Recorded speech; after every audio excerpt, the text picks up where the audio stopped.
வணக்கத்தை தெரிவித்துக் கொள்கிறோம். ஒரு சங்கத்தின் நிர்வாகியாக எங்களுடைய முதல் கேள்வி, சாலை பணியானது தற்போது கிட்டத்தட்ட 1.5 மாதங்களாக நிறுத்தப்பட்டுள்ளது. இதனால் பாதிப்படைந்த நம்மளுடைய பொதுமக்கள், வணிகர்கள் சேர்ந்து இன்று போராட்டம் முன்னெடுத்தோம். முதலில் இது நிறுத்தப்பட்டதற்கான காரணத்தை அதிகாரி அவர்கள் உங்களிடத்திலே பகிர்ந்து கொள்வார்.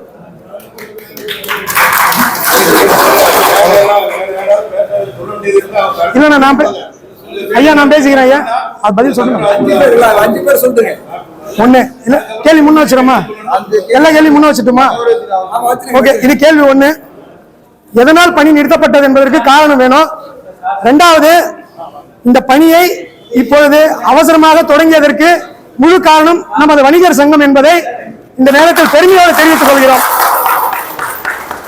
3வது, தமிழக அரசு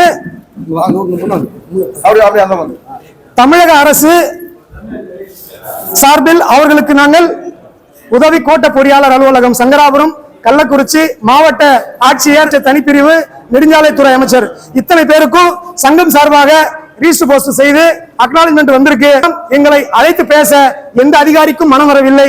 இன்று எங்களுடைய போராட்டத்தை கண்டு பேச வருவதற்கான வாய்ப்பை எதனால் வந்திருக்கிறாங்க என்பதையும் இந்த இடத்துல அவர் தெளிவுபடுத்த விரும்புகிறேன். 3வது பாத்தீங்கன்னு சொன்னா,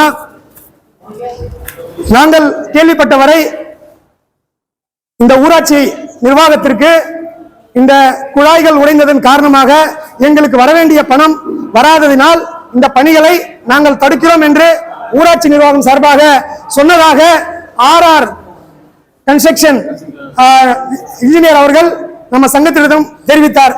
காரணம் கேட்டால் பணம் கொடுத்தால் வேலை செய்ய வேண்டும், இல்லையே உங்களுடைய வாகனத்தை நாங்கள் அடித்து நொறுக்குவோம் என்ற வார்த்தையை சொன்னதாக இன்ஜினியர் அவர்கள் எங்களிடத்தில் தெரிவித்தார். அதற்கான விளக்கத்தையும் அவர் முன்னிலையில் ஐயா அவர்கள் தெரிவிக்க விரும்புகிறேன். 3வது, இந்த பணி இன்று தொடங்கி ஏதோ ஒரு மெத்தனமான போக்கில் நடைபெறுகிறது. பழையபடி விரைவாக நடைபெறவில்லை, அங்கொன்றும் இங்கொன்றுமாக நடந்து கொண்டிருக்கிறது. இதை எத்தனை நாளில் முடித்துக் கொடுப்பீர்கள் என்பதை எங்களுக்கு உத்தரவாதமாக கொடுங்கள். 4வதாக, எங்களுடைய வணிகர் ஷேக் பாபு என்பவர் கடந்த 1 வருடத்துக்கு மேலாக தங்களுடைய கடையின் எதிரில் நெடுஞ்சாலைத்துறைக்கு சொந்தமான சாலையில் வேணும் என்று ஒரு காழ்ப்புணர்ச்சியோடு குப்பை தொட்டியை வைத்து அந்த இடத்தில் அவருடைய வணிகத்தை பாதிக்கும் விதமாகவும் அவரிடத்தில் நடந்து கொண்டிருக்கிறார். இது சம்பந்தமாக பல தடவை அவர் மனுவும் கொடுத்திருக்கிறார், உயரதிகாரிகளை சந்தித்திருக்கிறார், அதற்கான ப்ரூஃப் வைத்திருக்கிறார். அதற்கான நிரந்தர தீர்வை சங்கத்தின் சார்பாக இந்த இடத்தில் அதற்கான விளக்கத்தையும் அகற்றுவதற்கான கோரிக்கையின் உத்தரவாதத்தையும் உங்கள் முன்னிலையத்தில் கொடுக்க வேண்டும் என்று கேட்டு இதற்கான பதிலை பெறுவதற்காக உங்கள் சார்பாக கேட்டு அமர்கிறேன். நன்றி.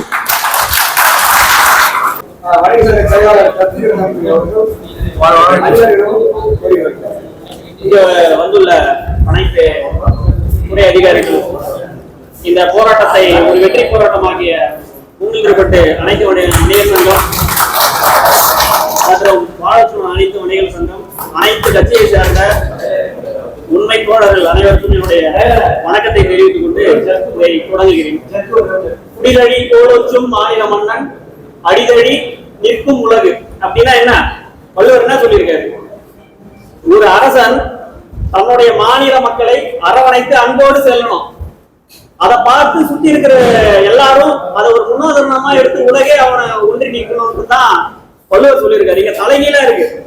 அரசை தன் கட்டுப்பாட்டை வைத்துக் கொண்டு 5 ஆண்டுகளுக்கு ஒரு முறை வரக்கூடிய இந்த ஆட்சியாளர்கள் என்ன பண்றாங்க? சாதாரண ஒரு உள்ளாட்சியிலையும் சட்டமன்ற இதுலயும் உட்கார்ந்து கொண்டு இங்க இருக்கக்கூடிய அதிகாரிகளே ஒரு பொம்மை போல வந்து இவங்க வேலை வாங்குறாங்க. இது வந்து தவறு, இது வன்மையாக கண்டிக்கப்பட்டது. அடுத்ததாக இங்க இருக்கக்கூடிய பெரும்பாலான முக்கியமான கேள்விகள் 2 கேட்டுட்டாங்க. எல்லாமே நான் என்னுடைய இருக்கக்கூடிய கேள்விகள் நான் கேட்கிறேன். இப்ப வந்து பாத்தீங்கன்னா கால்வாய் பணி செய்றீங்க, சர்க்கரை ஆலை பக்கம் இருக்கிற இடம் வந்து அரசோட இடம், அந்த பக்கம் ஏன் கால்வாய் வரவில்லை என்ற அந்த இது சொல்லுங்க. ஃபர்ஸ்ட் மேப்ல வந்துச்சா? இப்ப ஃபர்ஸ்ட்ல இருந்தே மேப்ல வரலையா? வந்து ஏன் எடுத்தீங்க? வந்து இருந்து ஃபர்ஸ்ட் மேப்ல உங்க அலாட்மெண்ட்ல வந்து அதை எடுத்தீங்களா அப்படின்றதையும் சொல்லுங்க. ஏன்னா நாங்க மட்டும் எரிச்சுறாங்களா? எங்க கடை முன்னாடி இருக்கிற இடம் அந்த சட்டை மட்டும் எடுத்துவீங்க, நாங்க மட்டும் எரிச்சுறாங்களா? அப்ப அரசு துறை அங்க இருந்து நெருக்கடி கொடுத்தா சர்க்கரை ஆலை பக்கம் வந்து நீங்க கால்வாய் பணி செய்ய மாட்டீங்களா?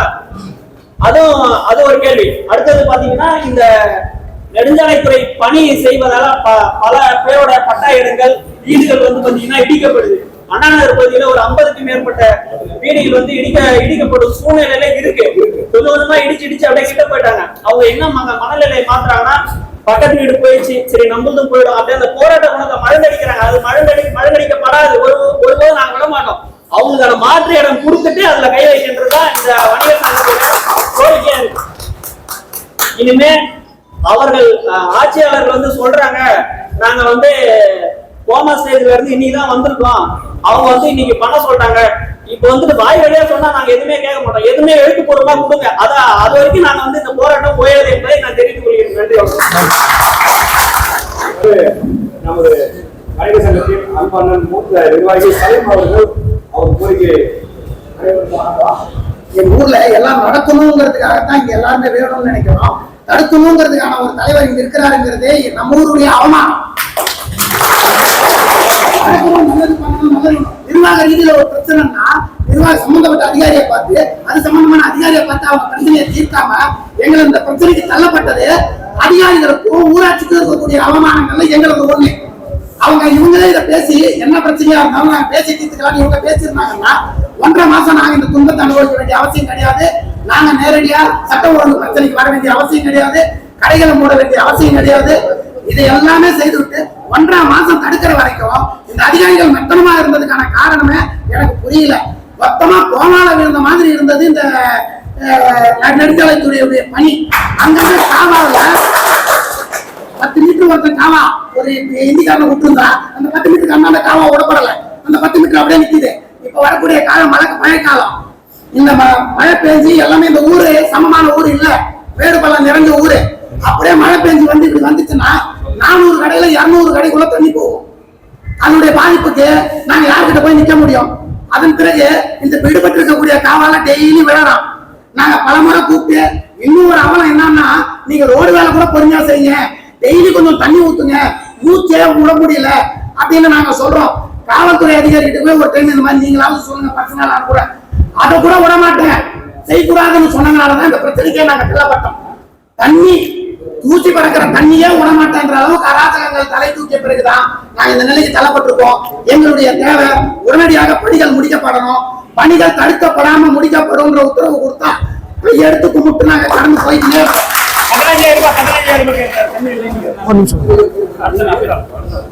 மாவட்ட ஜெயபாலன் அவர் கோரிக்கை,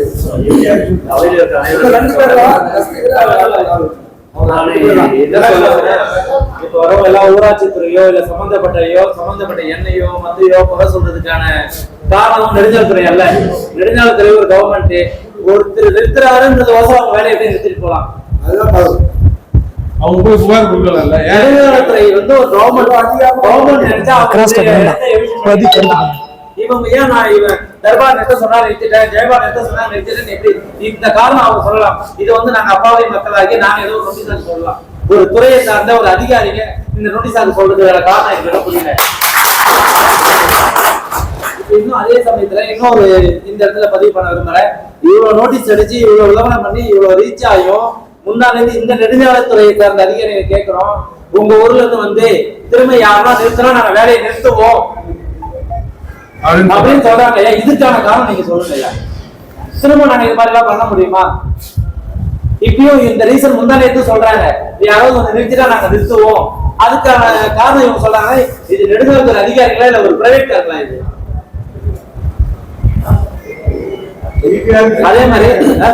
அதே மாதிரிங்க கிட்டத்தட்ட 3 மாத காலமா சாக்கடை தண்ணி என் கடையில நிற்கிது. பொதுவா அதுவும் மெயின் ரோடு முக்குட்ல இன்னைக்கு ரொம்ப காமிச்சு வர அந்த இடம் நான் எல்லாருமே 4 மணி சந்தை நிக்கிற இடம் ரொம்ப துர்நாற்றம், ரொம்ப தாங்க முடியல, கடை ஏற முடியல. இவரையும் பல முறை கூட்டு கேட்டுடும் எல்லாம் அந்த துறை சார்ந்த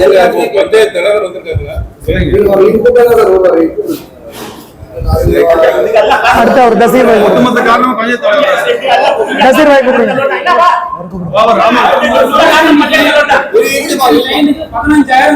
அதை இப்ப கட் பண்ணிட்டாங்க. கரண்ட் இருக்கு. இப்ப லாஸ்ட் ஒரே ஒரு இது சொல்லுங்க. முடியும். பஞ்சாயத்து தலைவருக்கோசரம் நெடுஞ்சாலைத்துறை நிறுத்த அதிகாரம் இருக்கு. சரி ரைட்டு. இப்போ நீங்க அவங்க சொல்ல சொல்லுங்க.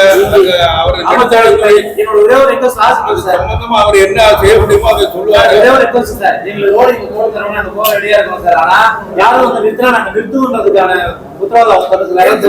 அந்த மாநில சொல்லக்கூடாது சார்.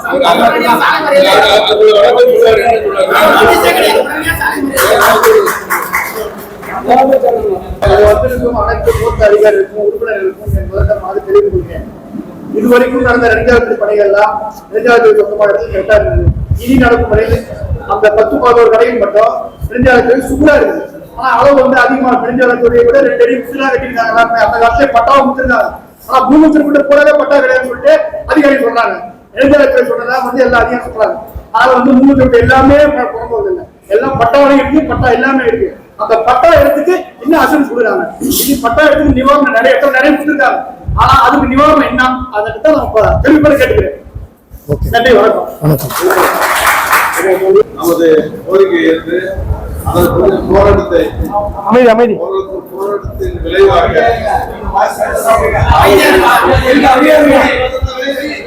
காவல்துறை மற்றும் அரசு அதிகாரிகள் இங்கு வந்துள்ளனர். நாங்கள் வரவேற்கிறோம். அதே சமயத்தில் வந்து என்னுடைய ஒரு சின்ன சின்ன துறைகளை நான் சொல்லிடுறேன். ஒரு வீட்டு வரி வசதி கட்ட போனா 350 ரூபா வசதி வரி ஏற்கனவே வாங்கிட்டு இருந்தேன்.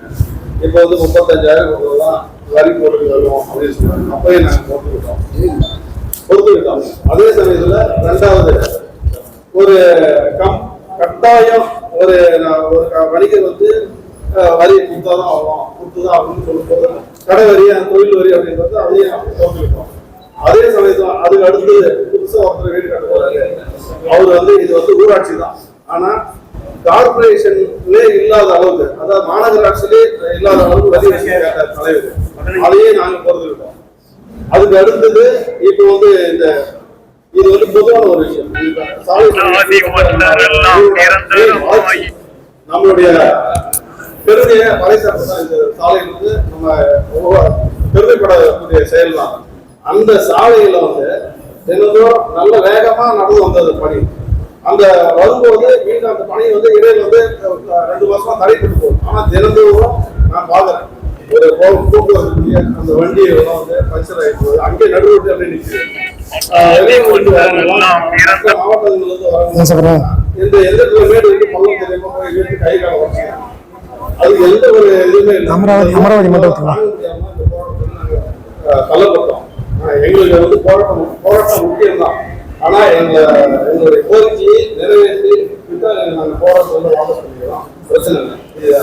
உடனடியா வந்து தமிழக அரசும் அந்த அரசு அதிகாரிகளும் தலையிட்டு அந்த பணியை வந்து விரைந்து முடிக்க வேண்டும் கேட்டு சொல்லுங்க. அதுக்காக நாகராஜ் அந்த அதிகாரிக்கு பேசுவாங்க.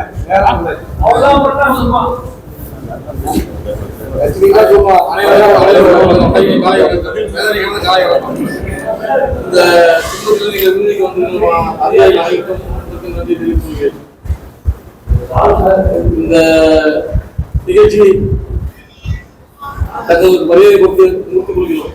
இந்த வேலை நடைபெறவில்லை என்றால் இந்த போராட்டம் தொடரும் என்பதை தெரிவித்துக் கருத்துக்கள் சொல்லியாச்சு.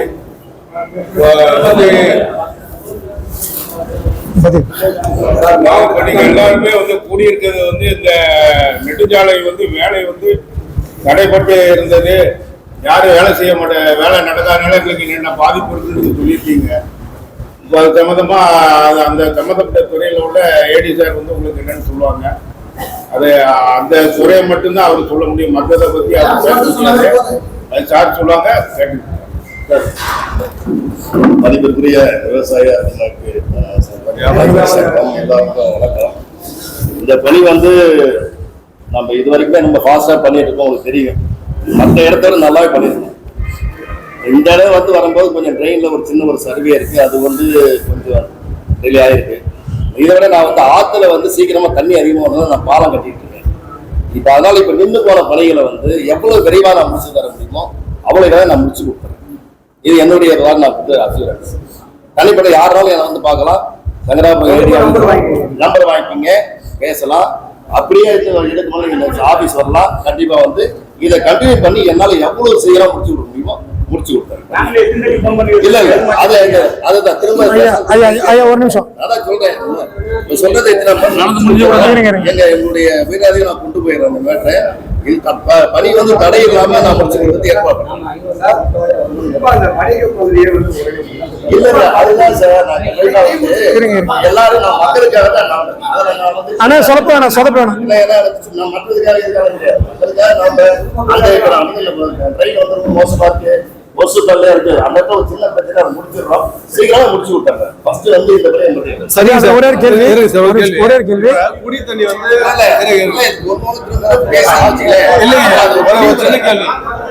அழகமா குடிநீர் இல்லை சார்.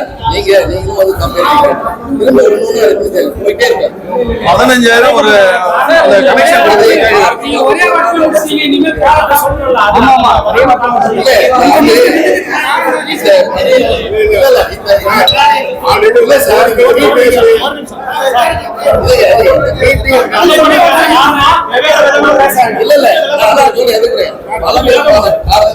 பேசலாம்.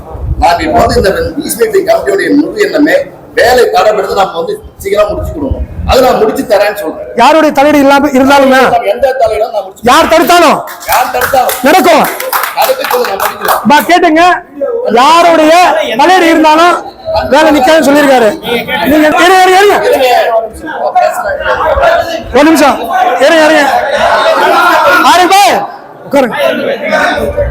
இவர் என்ன சொல்றாரு ஐயா?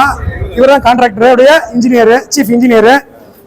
ஏன் பணி தடைப்பட்டிருக்குன்னு நாங்க கேட்கும் போது எங்களுடைய ஊர் தலைவர் எங்களை வேலை செய்யக்கூடாதுன்னு மேலிடத்துல எங்களுக்கு சொன்னாரு. அதனால நான் உங்களை தடுக்கிறேன், மீறி செஞ்சா வண்டியை உடைப்பேன்னு சொல்லி தகவல் சொல்லியிருக்காரு. இது போல இடையூறுனால இவர் பணி நிறுத்திருக்காரு. அதனாலதான் நான் கேட்டேன், யாருடைய தலையீடு இருந்தாலும் பணி நடக்குமா என்பதை உறுதிப்படுத்துங்கன்னு கேட்கிறேன். அவ்வளவுதான் என் கேள்வி. ஐயாவுக்கு தெரியும். அவர் ஐயா சொல்லட்டும்.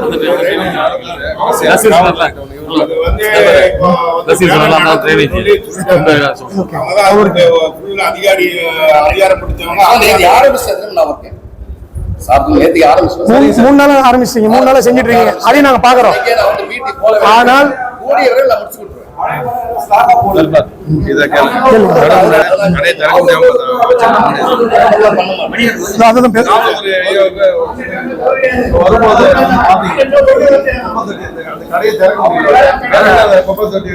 வைக்கிறது வந்து ஊராட்சி பஞ்சாயத்தை பொறுத்தது. அது வந்து பஞ்சாயத்துல நீங்க மனு கொடுத்து அதை மாத்துங்க, மாத்தலன்னா அவர் முடியாதுன்னு சொல்றாரு.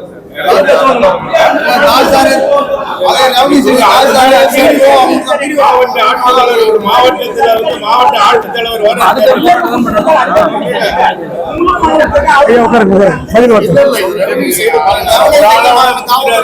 அதிகாரங்கிறது வந்து மேல வரைக்கும் அமைதிப்படுத்துங்க.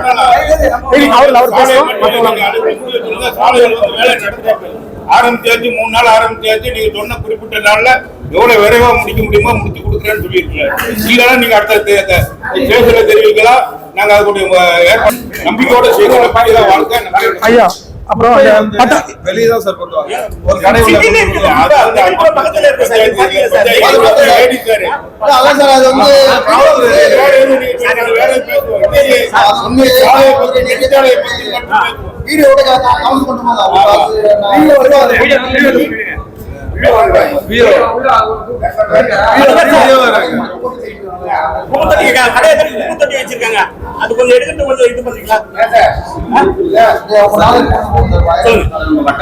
கொஞ்சம் அமைதி. தலைவர் வந்து இந்த மாதிரி பொறுப்போக்குல வந்து கட்டி இருக்கிறாங்க அப்படின்னு சொல்லிட்டு என் மேல தவறான எண்ணங்கள்லாம் எனக்கு தலைமை தான் கொடுக்கப்படும் சொல்லிட்டு ஒரு கலெக்டருக்கு ஒரு மெசேஜ் போயிட்டு இந்த குப்பை தொட்டி அதுல பிரச்சனையா ஒண்ணு இருக்குது, அது வந்து எந்த இடத்துல இருக்குதுன்னு நீங்க அளந்து அதை முடிவு பண்ணுங்க. அவருடைய பட்டாள இருக்குதுன்னு தான் இவரு சொல்றாரு. ஷேக் அவர்கள் என்னுடைய பட்டாள இருக்குதுன்னு சொல்றாரு. அவர் தலைவர் வந்து புறம்போக்குல இருக்குது.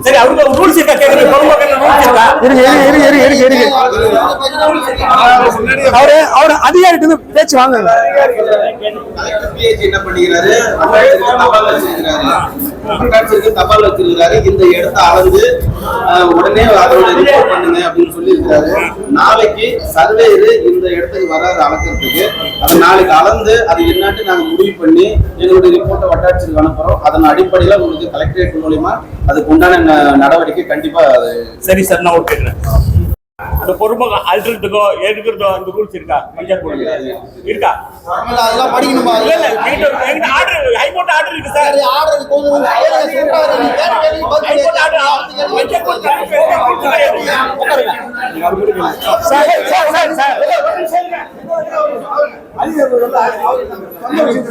வந்து கடமுனை கொடுத்து யாரும் அதிகாரம் அதை வெளியே கொடுத்ததான் அதிகாரம். அந்த இடத்துல நேரம் கூட இருக்கு. 10 ஜனங்க வந்து உட்கார்றாங்க. அப்ப அந்த சுகாதாரம் சரியா இல்லையா? அந்த இடத்துல குப்பை தொட்டி வைக்கலாமா வைக்க கூடாது?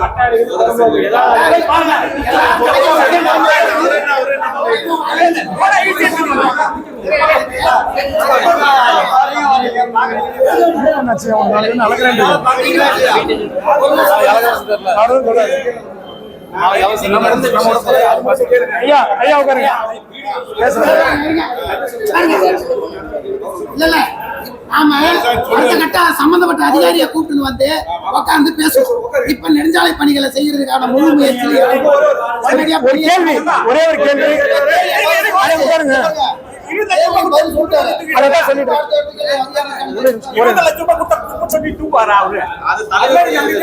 ஐயா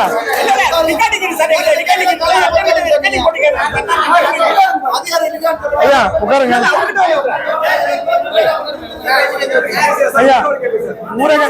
ஐயா ஊரக வளர்ச்சித்துறை ஐயா அவர்களுடைய வார்த்தைக்கு அவர் மரியாதை கொடுத்து கேட்டதுக்கு அவர் பதில் கொடுத்திருக்காரு. என்ன கொடுத்திருக்காருன்னா, அந்த இடத்தை சர்வே வச்சு அளந்து பட்டாவில் இருக்கிறதா இல்லையா என்பதை தெரிவித்து அதற்கான முடிவுகளை எடுக்கிறேன்னு சொல்லியிருக்காரு. நாளைக்கு அது நடைபெறவில்லை என்றால் இதே போன்று வணிக சங்க சார்பாக உங்கள் நீதியை பெற்று தரப்படும். அதிகாரியை கூப்பிட்டு ஓகேவா? 40 வருஷமா இருங்க இன்னும் அந்த அந்த பட்டா இடத்தில்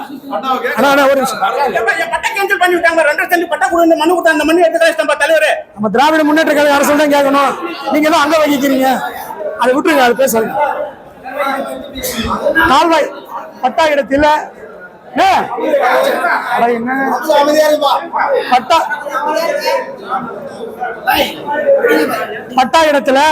பட்டா இடத்துல கால்வாய்க்காக இடம் எடுக்கிறதா சொல்லியிருக்காரு. அப்போ அந்த பட்டா இடத்துல எடுக்கக்கூடிய வணிகர்களுக்கு இழப்பீடா கொடுப்பீங்களா? அப்போ சொன்னா எப்படிப்பா கேட்கும்? மோஸ்ட்லி எங்களுடைய டிராயிங் பிரகாரம் பட்டாவை நான் கொண்டு வரல. பட்டாவா இருந்ததுன்னா அதுக்கு தக்க நடவடிக்கை எடுக்கணும். மோஸ்ட்லி வந்து அந்த டிராயிங்ல முதல்ல ஆல்ரெடி போட்டு வச்சுக்கோம். ஒரே நிமிஷம் முடிச்சுட்டு அது மாதிரி ஒரு பட்டா வர மாதிரி இருந்ததுன்னா அதுக்கு தக்க நடவடிக்கை எடுக்கலாம். அது யார் உங்களை வந்து சந்திக்க சொல்லுவா? நாங்க வரோம், நாங்க சர்வே பண்றோம், வந்து சந்திச்சிங்க. ஓகே, பாத்துறோம். அந்த மில் இடத்துல கால்வாய் வருமா வராதா? மில் இடத்துல வந்து கால்வாய் வந்து செஞ்சு கொடுக்குறோம். இல்ல அது உங்க ப்ராஜெக்ட்ல இருக்குதா இல்லையா? இல்ல ஆனா இருங்க சார், லெஃப்ட்ல இருக்கா? அதாவது நாங்க இந்த அண்ணா ஒரு நிமிஷம் வார்த்தையை வாங்கிக்கலாம். அண்ணா வார்த்தையை வாங்கிக்கலாம், இருங்க. சொல்லுங்க. இப்ப நம்ம ரைட் சைடுல நான் வந்து கால்வாய் கொண்டு போயிட்டு அந்த குறுத்தவருக்கு கொஞ்சம் ஜாயின் பண்ணிட்டேன். சரி, நாளை போயிட்டேன். இந்த சைடுல வந்து பாத்தீங்கன்னா எங்களுக்கு ஒரு குறிப்பிட்ட டிராயிங் வரைக்கும் கொண்டு போயிருக்கோம். ஏன்னா லெஃப்ட் சைடுல நமக்கு அதிகமா வந்து பில்டிங் கிடையாது, ஒன்லி ஆலை மட்டும் தான் இருக்கு. அது வரைக்கும் கொண்டு போயிட்டு எர்த்தன் ட்ரெயின் லீட் பண்ணி அதை விட்டுருவேன். அந்த கடைகள் இருக்கிற வரைக்கும் போட்டுட்டு அதுக்கு ஜாயின் பண்ணிக்கிறேன். காலியா இருக்கிற இடத்துல போட மாட்டீங்க.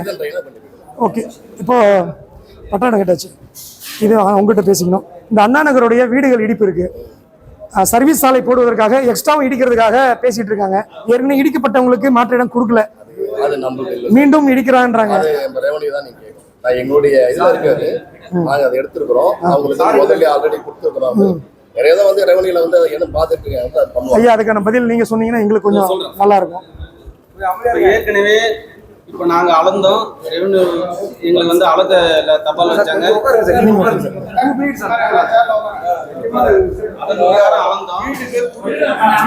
அது வேற டிபார்ட்மெண்ட், அவர்கிட்ட கேட்டுக்கலாம். சொல்லுங்க. அளந்தோம், ரோடு புறம்போக்கு அளந்து எடுக்கும் போது அதுக்குள்ள இருக்கிற 43 வீடுகள் வந்துச்சு. மொத்தமா ஆக்கிரமிப்பு ரோடு புறம்போக்குல இருக்கிற ஆக்கிரமிப்பு ப்ளஸ் பஸ் ஸ்டாண்டுன்னு ஒரு இடம், ரோட்டுக்கும் அந்த ஆற்றுக்கும் ஓரமாக பஸ் ஸ்டாண்டுன்னு ஒரு இடம் கணக்கில் இருக்குது. அதுலேயும் ஆக்கிரமிப்பு இருந்தது. எல்லாத்தையும் அளந்து எடுத்தோம். மொத்தமாக 43 வீடுகள் அந்த லிஸ்ட்டில் வந்தது. 43 வீடுகளும் லிஸ்ட்டில் வரும்போது அதுக்கப்புறம் ஒரு அப்ஜெக்ஷன் வந்தது. அப்புறம் நாங்கள் படிவம் 1 மூலியமாக கொடுத்தாச்சு. அதுக்கப்புறம் இங்கே ஒரு ஒரு ஒரு அப்ஜெக்ஷன் இருக்கும்போது அதுக்கப்புறம் பிளான் மாற்றின பிறகு மறுபடியும் அதில் வந்து 5 வீடுகள் இடிக்கப்பட்டது. அந்த 5 வீடுகள் ஏற்கனவே இடிக்கப்பட்டதுன்னு ஒரு ரிப்போர்ட் பண்ணியிருக்கிறோம். 5 பேர்கள் யார் யார் அந்த வீடுகளுக்கு மாற்று இடம், எங்கள் அட்டாட்சியர் என்ன சொன்னார், நீங்கள் ரிப்போர்ட் பண்ணுங்க, அவங்களுக்கு மாற்று இடம் கொடுக்கறதுக்கு நம்ம வந்து ரிப்போர்ட் பண்ணுவோம், மேலிடத்துக்கு ரிப்போர்ட் பண்ணுவோம் அப்படின்னு சொல்லியிருக்கிறாங்க. அதற்கு உண்டான மாற்று இடமும் நாங்கள் பார்த்து வச்சிருக்கிறோம்.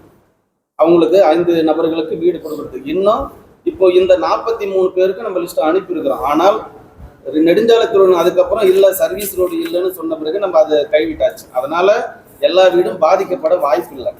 அந்த 5 நபர்களுக்கு நம்ம ரிப்போர்ட் பண்ணியிருக்கிறோம். கண்டிப்பா அவங்களுக்கு கொடுக்கறதுக்கு உண்டான மாற்று ஏற்பாடு செஞ்சு கொடுக்கணும். சர்வீஸ் ரோடுக்கு எடுக்க மாட்டீங்க? சர்வீஸ் ரோடு இருக்குதான்னு ப்ராஜெக்ட்ல எங்களுக்கு தெரியாது. ஓகே, சர்வீஸ் ரோடு இருந்துச்சுன்னா சில பாதிப்பு வரலாம், ஆனா இருக்குதான்னு எனக்கு தெரியாது. மற்றபடி மாவட்ட பிளான் வரைக்கும் 5 வீடு மட்டும்தான். அதுக்கு மட்டும் இடம் அவங்களுக்கு நம்மளுக்கு ரெவன்யூ தரப்புல நம்ம ரெவன்யூ தரப்புல நம்ம ரிப்போர்ட் நம்மளுக்கு வரும்போது இவங்களுக்கு மாற்று இடமும் நம்ம பார்த்து வச்சிருக்கிறோம். அங்க அவங்களுக்கு கொடுக்குற மாதிரி இருக்கும் பட்சத்துல அவங்க போனாங்கன்னா ஒன்றும் பிரச்சனை இல்லை. மற்றபடி இருக்கிற வீடுகளுக்கு இது வரைக்கும் எந்த பிரச்சனையுமே இல்லை. அதுல ஒரு சின்ன கோரிக்கை. இப்போ நீங்க அந்த சர்வீஸ் சாலையோ எடுக்கலன்னு சொல்றீங்க, பிளான்ல இல்ல, ஏற்கனவே எடுத்து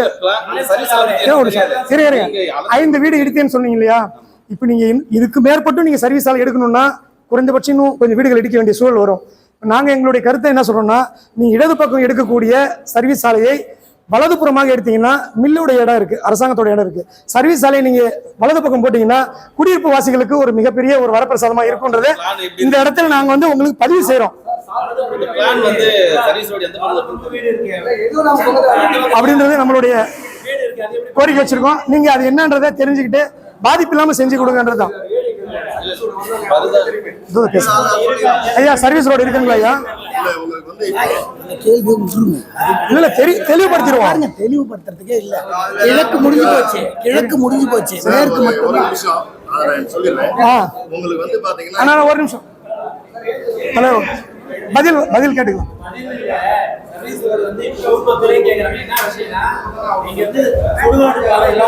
அதான் அவர் சொல்ல வர்றாரு. பிளான் இருக்கா இல்லையான்னு கேட்டுக்கலாம். ஒரு நிமிஷம் ஐயா சலீம் பாய். இல்ல எனக்கு வந்து டிராயிங் பிரகாரம் சர்வீஸ் ரோடு இருக்கு. இப்ப நாம ஃபர்ஸ்ட் ஆஃப் ஆல் நாங்க இருக்கிறது வந்து பாத்தீங்கன்னா அந்த அப்ரோச் வந்து நான் இந்த ரோட ஃபர்ஸ்ட் எடுத்தேன். அதுல எடுக்கக்கூடிய வந்து எத்தனை வீடுகளோ அதை வந்து ரெவன்யூ சைட்ல கொடுத்துருவாங்க. சர்வீஸ் ரோட வந்து நம்ம எடுக்கணும்னா திரும்ப இந்த அந்த பக்கம் போய் ஆகும். அப்ப நிறைய வீடுகள் வந்து அடிப்படை தான் செய்யும். அது நம்ம அடிப்பட்டதுன்னா நம்ம அதை திரும்ப மேற்கொண்டு அதுக்கு நிறைய மழை வந்து வழங்குறது நம்ம கரெக்டாக நாங்கள் வந்து பரிந்துரை செய்வோம். அவ்வளோ.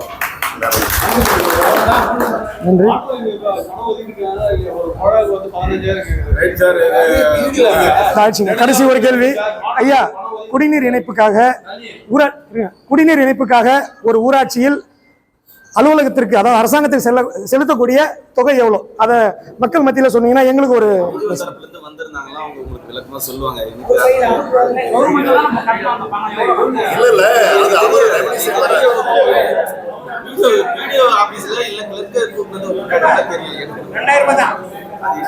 இல்ல ஆளாளுக்கு ஒரு யூகமா வேண்டாம். ஆனா இங்க வந்து 15,000 கேக்குறாங்க ஒரு குடிநீர் இணைப்புக்கு. அதை உங்க அதிகாரிகளுடைய கவனத்துக்கு நான் கொண்டு வந்திருக்கேன். அதை நான் கொண்டு வந்தேன். அதெல்லாம் செஞ்சுக்கிறேன்.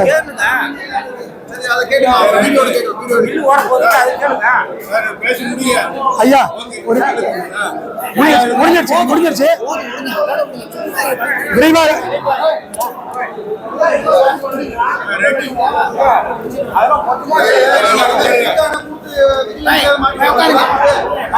அவர் ஐயா முடிச்சிருவாரு.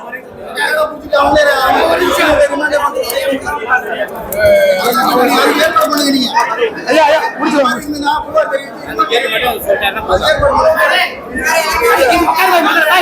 இவரு